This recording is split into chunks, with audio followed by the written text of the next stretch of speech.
Glória a Deus. Amém, amém. Irmãos, hoje é uma noite de oração e é importante que você exercite essa prática espiritual. Orar é falar com Deus com a agregação da sinceridade de coração, ciente de que Deus está vendo e que nesse olhar dele as respostas virão e nós o glorificaremos. Coisa boa é você orar pela aplicação da Bíblia, e eu pretendo muito ensinar isso nessa igreja. Vai orar? Leia a Bíblia e ore em cima daquilo que a Bíblia permite você aplicar. João capítulo 9, a gente vai orar em cima de algumas exposições aí da cura de um cego de nascença. A história ela é contada, Jesus caminhando, observando, dando respostas, Jesus se manifestando, saindo da sua ou da minha condição ortodoxa, porque ele sai fora do padrão. Jesus de vez em quando sai fora do padrão mesmo. Ele é Deus, faz do jeito que ele quer. E Jesus com isso, se manifestando, resolve a vida de todas as pessoas que estão ao seu redor.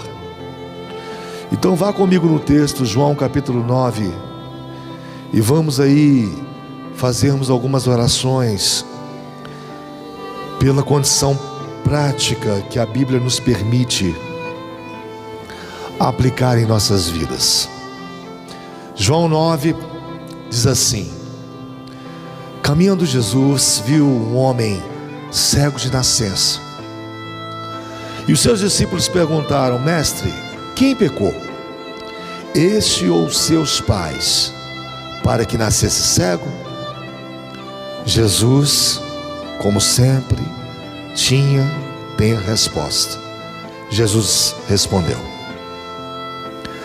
nem ele pecou, nem seus pais, mas foi para que se manifestem nele as obras de Deus. O texto no versículo 4 continua dizendo assim: é necessário que façamos as obras daquele que me enviou enquanto é dia. A noite vem quando ninguém pode trabalhar. Enquanto estou no mundo, sou a luz do mundo. Dito isto, cuspiu na terra e, tendo feito lodo com a saliva, aplicou aos olhos do cego, dizendo-lhe: vai, lava-te no tanque de Siloé, que quer dizer enviado. Ele foi, lavou-se e voltou vendo. Então os vizinhos e os que dantes o conheciam de vista como mendigo perguntavam: não é este o que estava sentado pedindo esmolas?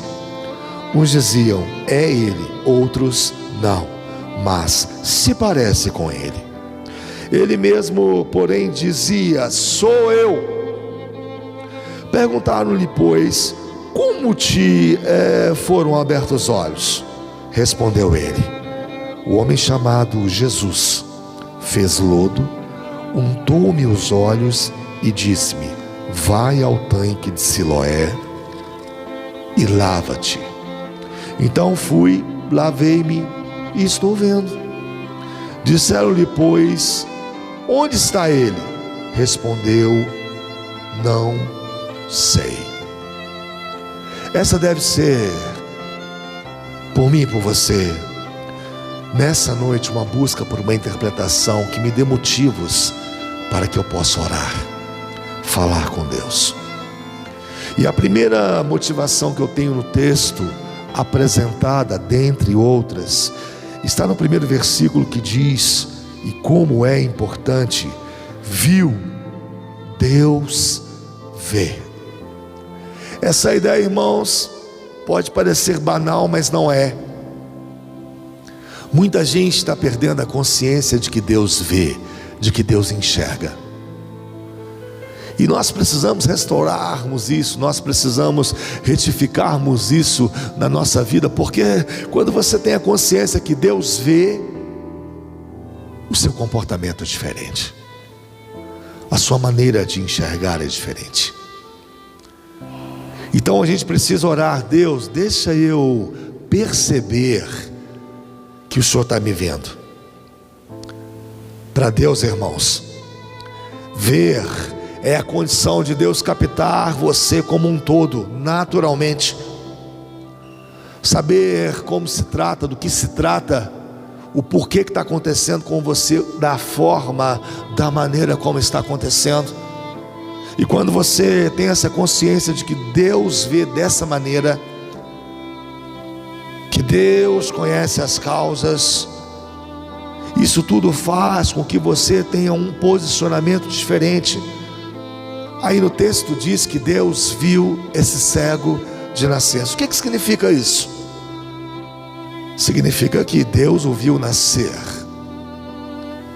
Significa que Deus o viu mendigar. Significa que Deus o viu passar por dificuldades, exatamente da forma, da maneira como ele estava. E eu continuo no versículo 2, porque eu preciso do versículo 2 e ir até o 3 para orar. O versículo 2 diz assim: e os seus discípulos perguntaram: mestre, quem pecou? A gente gosta muito de dar opiniões. A gente acha que sabe. Quando a gente observa à primeira vista algo, alguém, algumas circunstâncias, a gente acha que a gente pode opinar, dizer o que é, o que não é, e às vezes não temos o detalhe do fundamento. No versículo 2 aí, quando os discípulos perguntaram quem pecou, eles perguntaram e eles mesmos tiveram uma afirmação. Foram os pais. Foi ele mesmo. Foi o pai, foi ele mesmo que pecou para que ele ficasse dessa forma. Por que a gente gosta de emitir tantas opiniões sem saber de fato do que se trata? Deixa Deus falar com você primeiro, irmão, irmã, para depois você emitir a sua opinião. Isso é fundamental. Então, antes de você falar o que é, o que não é, deixa Deus falar o que é e o que não é. Preciso do versículo 3 para orarmos. Respondeu Jesus. Jesus é aquele que dissipa a sua ilusão. Sabe aquilo que você acha que é, não é e nunca vai ser? Jesus é aquele que aparece para dar ao seu interior uma condição, uma resposta, de forma que essa resposta, ela não só dilui, espalha as suas incertezas ilusórias, mas ele vai de uma forma absoluta dizer para você: é, não é. E aí está a sua garantia. Então, você precisa orar comigo, para que essa consciência de que Deus vê, ela apareça na nossa fé. Ele está vendo. Ele sabe do meu passado, do meu presente, do meu futuro. Ele me viu cego, ele me viu dando opiniões, e essas opiniões não foram muito bem fundamentadas. Jesus Cristo sabe exatamente no ponto que eu estou, e o que Ele vai me falar é o que de fato é. Então você precisa que Deus fale sobre as suas dúvidas, e para isso você precisa que Ele responda, e para isso você precisa esperar, e para isso você precisa se posicionar. Deixa Deus falar com você. Feche seus olhos, e eu quero orar por você. Deus, nós precisamos tanto de uma consciência de que o Senhor vê tudo. O Senhor vê o aperto, o Senhor vê o embaraço, o Senhor vê a luta, o O Senhor vê, Deus, o levantar cedo, o dormir tarde.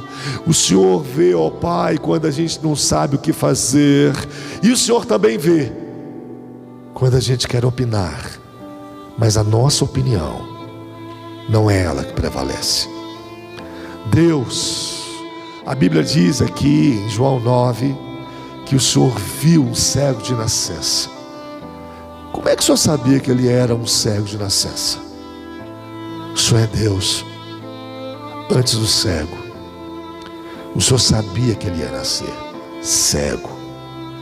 O Senhor sabia que ele ia ter que, durante um período na vida, passar por uma mendigância, uma condição ruim de pedir esmolas.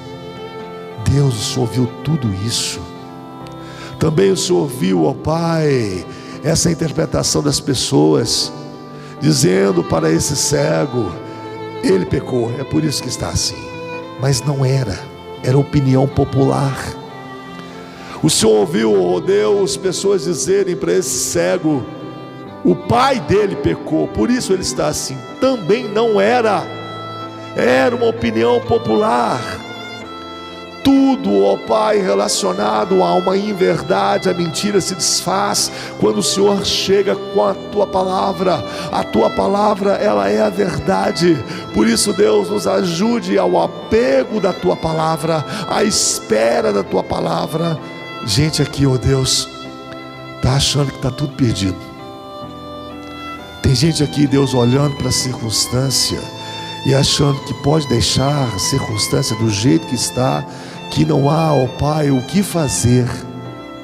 Mas Deus, quando o Senhor entra com a Sua Palavra nessa circunstância, nessa condição do irmão, da irmã, o que o Senhor disser é aquilo que vai acontecer, não o que ele pensa, não o que ele acha, não o que ele projetou. É a Sua Palavra que tem essa segurança de iniciar, ó Pai, com força, com poder, empurrar essas circunstâncias, desfazer essas circunstâncias, mudar esse cenário. E é dentro dessa condição, ó Pai, que acreditamos que o que vale é o que o Senhor fala.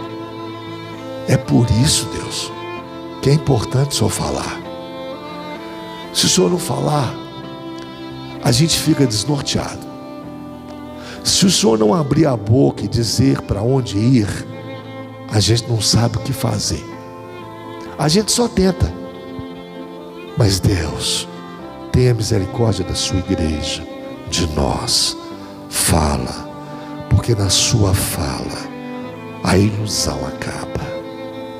Amém. Continuando o texto, depois do versículo 4, aliás, não é depois, é nele. Você vê que ele diz assim: é necessário. Você já teve a curiosidade de passar no dicionário para interpretar o significado dessa palavra é necessário? Não? Deveria. A palavra necessário, ela significa: não tem jeito, vai ter que ser feito dessa maneira. Não tem jeito. Isso é inegociável. Foi essa forma que eu escolhi. Então no versículo 4, quando diz assim: é necessário que façamos as obras daquele que enviou, enquanto é dia, a noite vem quando ninguém pode trabalhar. A palavra obrar significa fazer ser realizado. O que o versículo 4 está dizendo é o seguinte: que Deus precisa manifestar. O Senhor Deus precisa se manifestar, é necessário, é indispensável.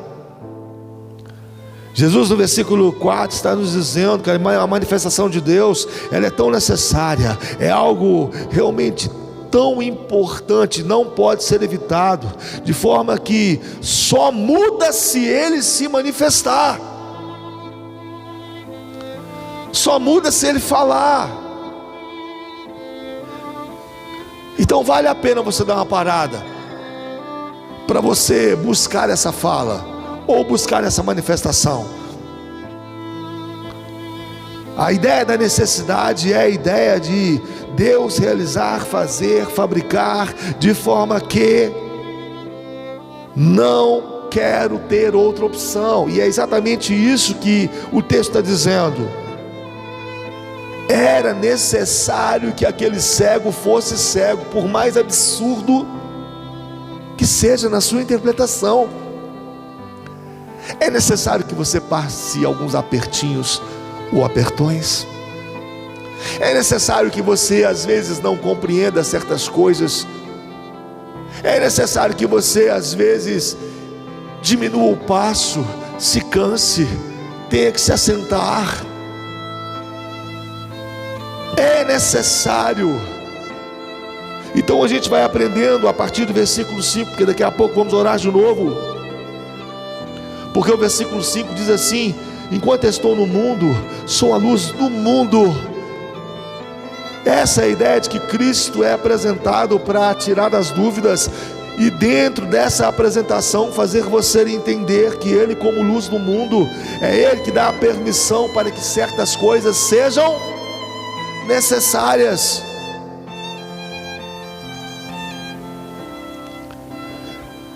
É Cristo que tira essa condição de você tatear, mas às vezes tatear é, olha para mim aqui, deixa a senhora com o pastor Paulo aí. É Cristo quem tira essa condição sua de tatear, mas às vezes é necessário tatear.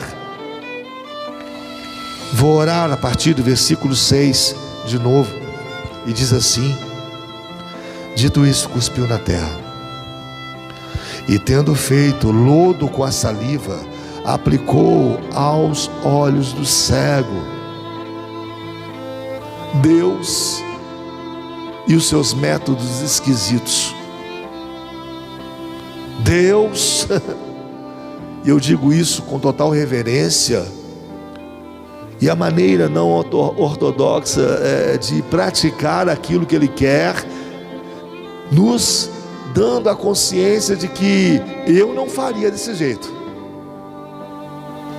e possivelmente não faríamos mesmo.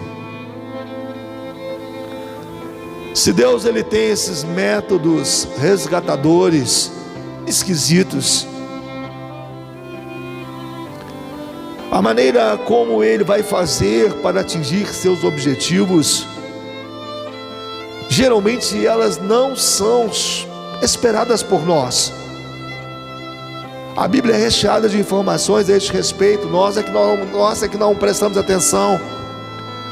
Deus, na realidade, em Isaías 43:19, fala de caminho no deserto. Que caminho é esse? O deserto não tem caminho.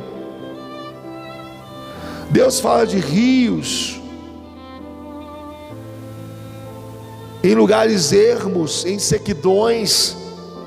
Que coisa esquisita. Em Isaías 43:16 fala de caminho no mar. Aí vem Jesus, no versículo 6, cuspiu na terra, salivou. E olha para mim aqui, irmãos, se tem uma coisa que eu tenho nojo é de cuspe. Sério. Aí eu fico me imaginando lá, observando Jesus cuspindo na terra. Meu Deus, que coisa horrível cuspir. Eu fico imaginando Jesus abaixando e fazendo daquele cuspe na terra um lodo. Isso não parece muito higiênico. Eu fico pensando em Jesus levantando com aquele lodo e untando, passando nos olhos do cego. E o que isso quer me dizer? Eu posso ter a impressão de que isso foi indelicado, que isso foi uma grosseria. Só que eu preciso entender rapidamente no cristianismo que Deus faz do seu jeito, e a opção que a Bíblia me dá é essa: sujeitar à vontade de Deus. Eu preciso rapidamente fazer isso.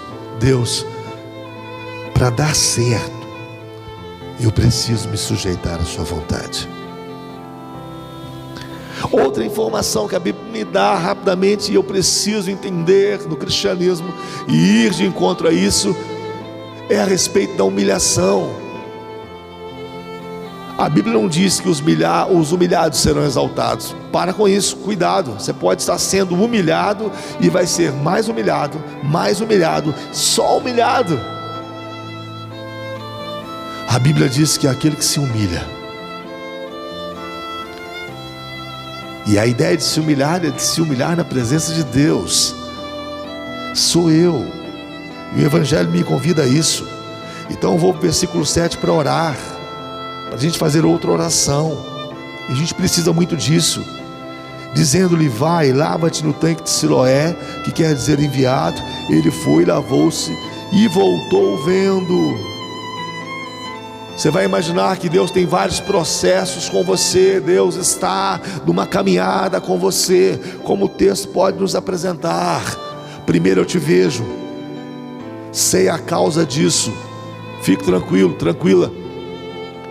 Sei porque que você está doente, porque que você está perdido, sei de tudo isso. Isso é uma fase. Depois eu me aproximo, cuspo no chão, saio do padrão de expectativa que você tinha ou tem, porque sou eu que faço, do jeito que eu quero, da maneira que eu quero, não é você. Respeite isso. Então eu cuspo no chão, a terra vai ficar molhada, eu pego esse lodo e passo nos seus olhos. Tem mais fase? Tem. Porque entre aquilo que eu fiz e o resultado que você quer, você vai ter que dar alguns passos de fé. Então aquilo que Jesus fez nos olhos do cego de nascença, até de chegar no tanque de Siloé, havia uma caminhada. E nessa caminhada ele pôde pensar várias coisas. Que loucura isso que esse Jesus fez. Nessa caminhada ele pôde pensar várias coisas. Será que isso vai dar certo? Nessa caminhada ele pôde pensar de maneira variada. Será que fazendo o que estou fazendo, eu vou alcançar o meu objetivo? E ele foi andando em direção ao tanque de Siloé. Sujaram os meus olhos, mandaram eu ir ao tanque de Siloé. É a terceira fase, a fase da apropriação pela fé daquilo que Deus diz que vai fazer por você. E isso é um desafio, porque eu sei que tem gente aqui que Deus diz que vai fazer, que vai curar, que vai abençoar, que vai abrir portas, mas até o tanque de Siloé há um processo, há uma caminhada. Vá para o tanque de Siloé. Vamos orar? Deus, o método é seu. Isso que o meu irmão, a minha irmã está passando, ó Pai, é um método muito esquisito. Parece que o Senhor nem está, mas está.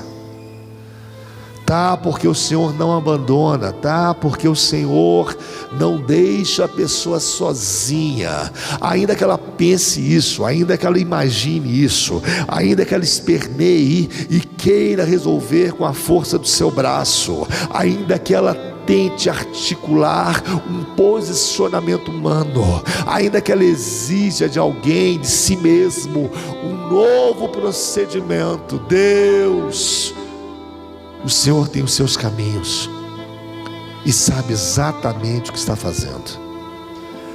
Por isso, ó Deus, acalma esse coração, abençoa esse coração de forma, ó Pai, que esse irmão, que essa irmã que está aqui possa, ó Pai, acreditar no Senhor. Deus, o Senhor cuspiu no chão, o Senhor pegou a saliva e fez um lodo. Isso não é uma, ó Pai, prática muito comum. E o irmão que está aqui nessa noite, a irmã que está aqui nessa noite, está achando, ó Deus, que o Senhor não está com práticas muito comuns. Deveria ser de outro jeito, de outra forma, de outra maneira. Isso já deveria ter acontecido, mas Deus, o Senhor sabe exatamente como faz. O Senhor sabe onde vai chegar com o meu irmão, com a minha irmã.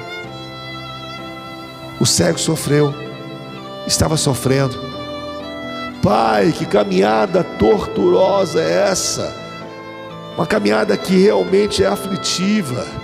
A ida no tanque de Siloé, o que o Senhor fez? Eu não enxergo. O Senhor apenas aplicou um lodo nos meus olhos e me disse, ó Pai, para ir ao tanque de Siloé.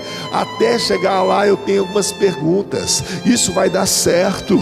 Até chegar lá no tanque de Siloé, ó Pai, eu tenho algumas indagações. O que vai acontecer se não acontecer? Até chegar ao tanque de Siloé, ó Pai, eu realmente te confesso, a fé está desfalecida. Eu não acredito como deveria acreditar. Por isso, Deus, dê forças aos teus filhos para que consigam chegar ao tanque de Siloé, em nome de Jesus, amém. Vamos para a nossa última oração. No versículo 7, eu disse que Deus disse para ir no tanque de Siloé. Todo mundo tem um tanque de Siloé, irmão. É o lugar que você vai duvidando, crendo, capengando, chorando, rindo. Cada um vai para o tanque de Siloé de uma maneira diferente. Desatencioso, falando assim, não vai dar nada não, vai não. Todo mundo tem uma maneira diferente de ir para o tanque de Siloé. Mas quando eu vou ao tanque de Siloé, ainda os processos continuam, porque quando eu chego lá, eu sou curado. Aí toda a minha dúvida é dissipada, porque quando eu ponho a mão na bênção, eu vejo que valeu a pena aquele processo. Ele me viu, ele aplicou um lodo nos meus olhos, ele me deu uma ordem para ir no tanque de Siloé, e valeu a pena seguir a Deus, as ordens de Deus, os mandamentos de Deus, valeu. Mas ainda eu tenho uma vida, e essa vida ainda continua sendo desafiada, só que de uma outra maneira. Se eu fui desafiado sem a bênção, irmãos, eu também vou ser desafiado com a bênção, e eu tenho que me resguardar. No versículo 8 diz assim: então os vizinhos e os que dantes conheciam de vista como mendigo perguntavam: não é este o que estava sentado pedindo esmolas? O pessoal viu o que Jesus fez. O cara passou a enxergar, mas as pessoas tinham dúvidas se era ele mesmo. E quando eu vou para o versículo 9, eu vou entendendo da seguinte maneira: uns dizem, é ele, Jesus fez, é ele. Algo que era ruim ficou bom, algo que era seco passou a ser manancial. Jesus fez, é ele. Outros irmãos, diz o versículo 9, não, se parece com ele, não é ele. Ele mesmo, porém, disse: sou eu. E isso vai ser aplicado ao meu coração, de forma que eu entenda o que Deus vai fazer comigo, com você. Pode gerar muita dúvida na vida das pessoas, porque as pessoas podem estar pensando: será que vai dar certo? Será que ela vai ser curada? Será que ele vai ser curado? Será que ele vai passar por isso? Será que vai vencer? O que Deus faz pode gerar muita dúvida em outras pessoas, mas não, meu irmão, pode gerar dúvida em você, naquele que Deus prometeu e disse que vai fazer. A ideia era essa. Se uns diziam, é ele, e na opinião dos outros, não se parece com ele, versículo 9, mas ele que tinha tido a experiência dizia: sou eu. A ideia é exatamente essa: você não esperar opiniões alheias, apoios alheios, é você ter uma firmeza em Deus, que possa realmente você entender você ser alimentado de forma tal que você saiba que Deus tem um plano para a sua vida, e que nesse plano ele não vai ser frustrado, e que nessas fases Deus vai fazer o que tem que fazer, de maneira que as pessoas não observando, não entendendo, não tem problema algum. As pessoas não sabem o que Deus tem com você, o que Deus quer de você. As pessoas não sabem o que Deus vai fazer com você. As pessoas não sabem onde Deus vai te levar.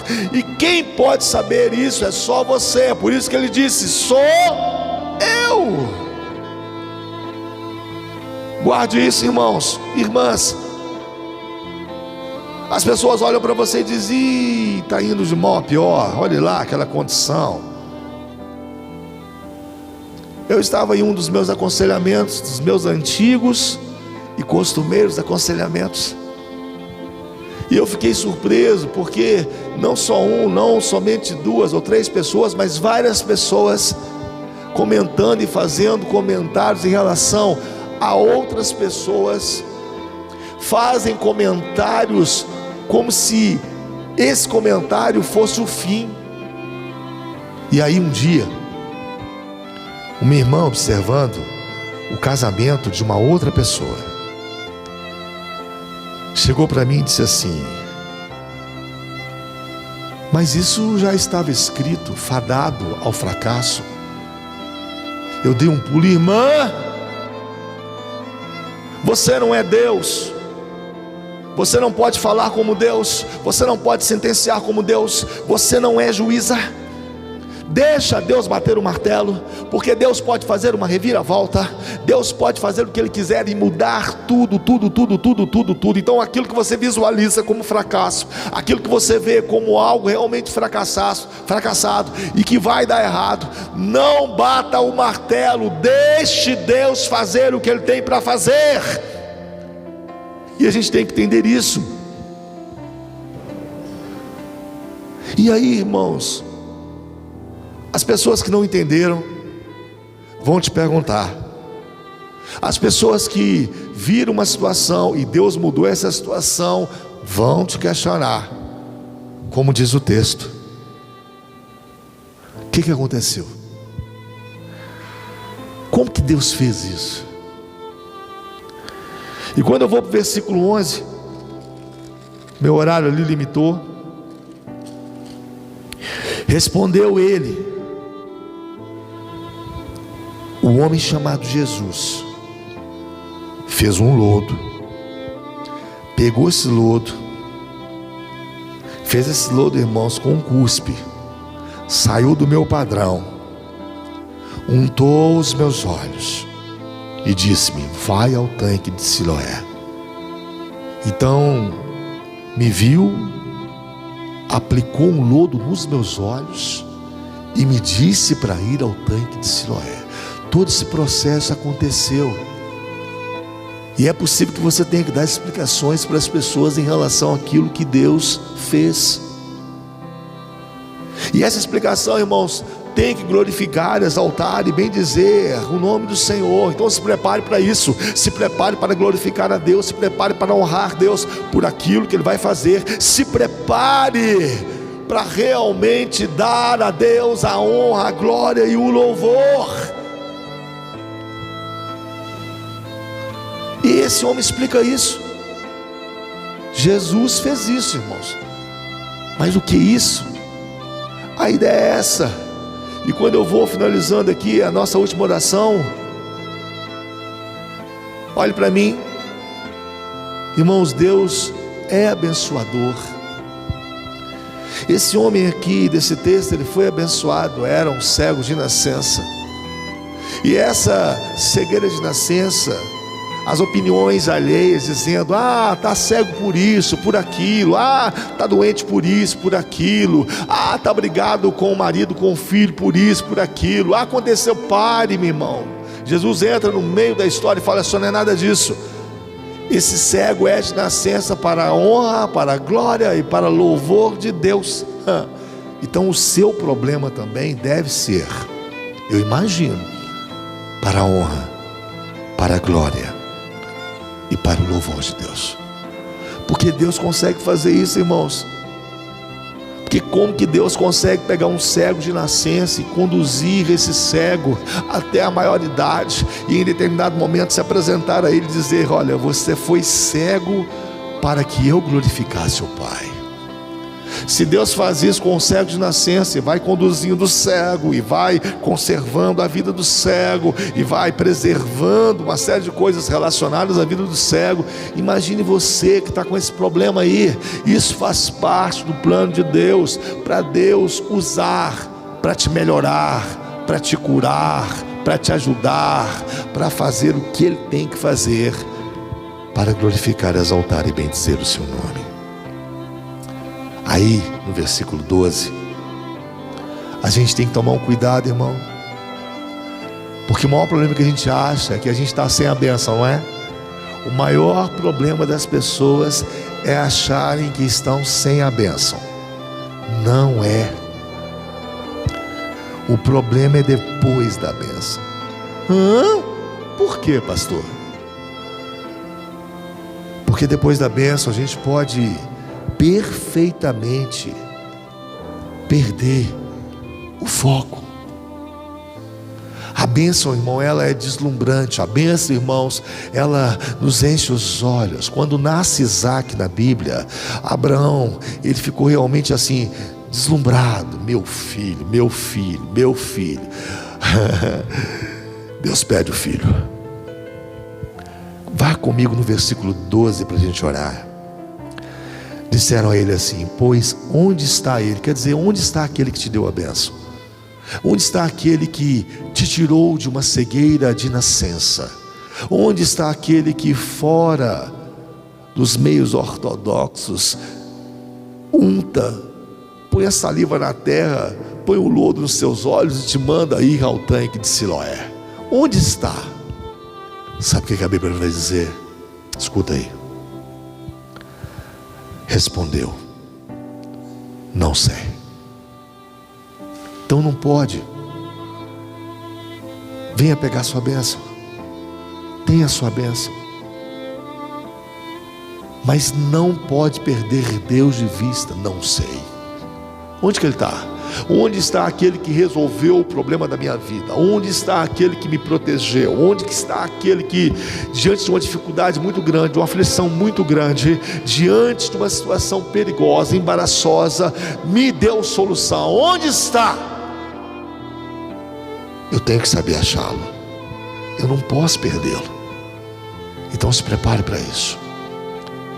Feche seus olhos, vamos fazer a última oração e irmos para casa.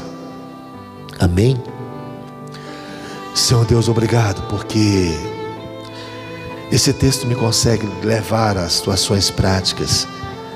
O Senhor é aquele que aparece e vê, e nesse seu ver, o Senhor apareceu porque já tinha visto, já sabia, sabe. E o Senhor tem essa relação com o passado, com o presente, com o futuro. O futuro ao Senhor pertence. Deus. As pessoas não sabem, de fato, os planos que o Senhor tem a cada um que está aqui nessa noite. Não sabe para onde que o Senhor vai levar, não sabe o que o Senhor vai fazer, não sabe o que o Senhor vai construir, mas nós sabemos pela Tua palavra, onde ela declara que o Senhor é bom e que a Sua misericórdia dura para sempre, sempre, sempre. E essa é a nossa expectativa.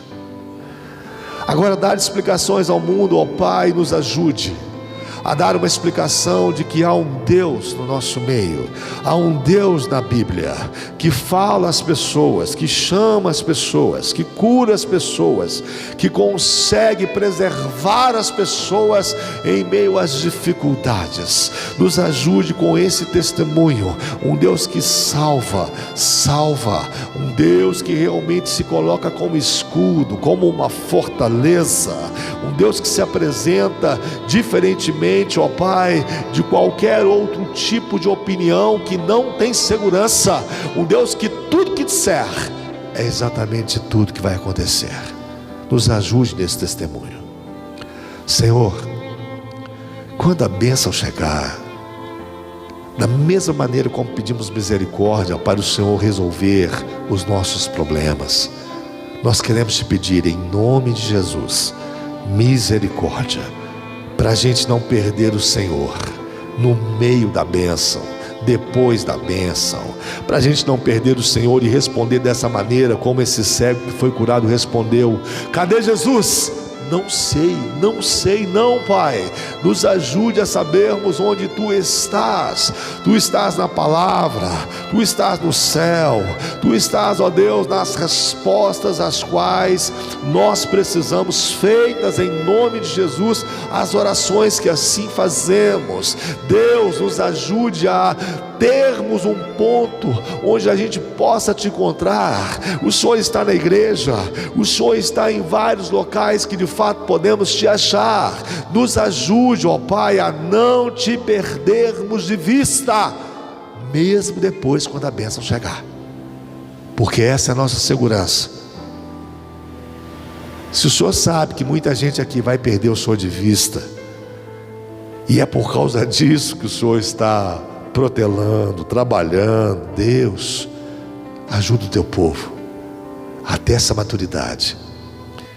Se Abraão perdeu o Senhor de vista e o Senhor teve que pedir Isaque, o filho da promessa, Deus, tenha misericórdia de nós, trabalhe no nosso coração, de forma que a bênção venha, de forma, ó Pai, que em nome de Jesus a prosperidade venha, a cura venha, tudo que é nosso pela promessa, pelo culto, pela liturgia que o Senhor nos dá, que venha, mas que, ó Pai, não nos falte a Sua presença, em nome de Jesus. Fique de pé, essas 3 orações, vá com ela para casa. Deus, obrigado por essa noite, é a plantação que temos diante do Senhor, é a nossa oração, aceita a nossa oração feita em nome de Jesus. Senhor, livra-nos de pedirmos mal, para esbanjarmos os nossos próprios prazeres. Ajuda-nos na petição, ó Pai, que vai nos erguer, que vai nos ajustar, que vai, ó Pai, nos dar uma condição de ter uma visualização experimental diante do Senhor, que seja mais marcante, que seja mais profunda, em nome de Jesus. Ajuda o Teu povo no ânimo, ajuda o Teu povo na boa visão, na busca diante do Senhor, porque, ó Pai, Te buscando nós vamos achar, batendo na porta que o Senhor está, ela vai se abrir, Te pedindo, ó Deus, o Senhor vai de fato responder, e nós vamos experimentar essas manifestações que o Senhor assim o faz. Então, ó Pai, seja qual for a nossa dificuldade, se apresente, passa, ó Pai, em nome de Jesus, aos nossos olhos o lodo, nos ajude a irmos no tanque de Siloé, nos ajude também a testemunhar para os outros: o Jesus fez isso, ou aquilo outro. E quando nos perguntarem aonde é que o Senhor está, nos ajude a responder: eu sei onde Ele está. Está na palavra que é santa, na oração que é feita, está no jejum que é praticado. Obrigado por isso, em nome de Jesus. Mão no coração. Que a graça de nosso Senhor e Salvador Jesus Cristo, o amor de Deus Pai, as consolações do Espírito Santo de Deus te atinja, te anime, vigore realmente dentro de você, repreendendo toda a situação de desânimo que faça você ir ao tanque de Siloé e realmente ser abençoado. Que Deus te abençoe, te dê um bom restante de semana. Foi bom você ter vindo. Amém.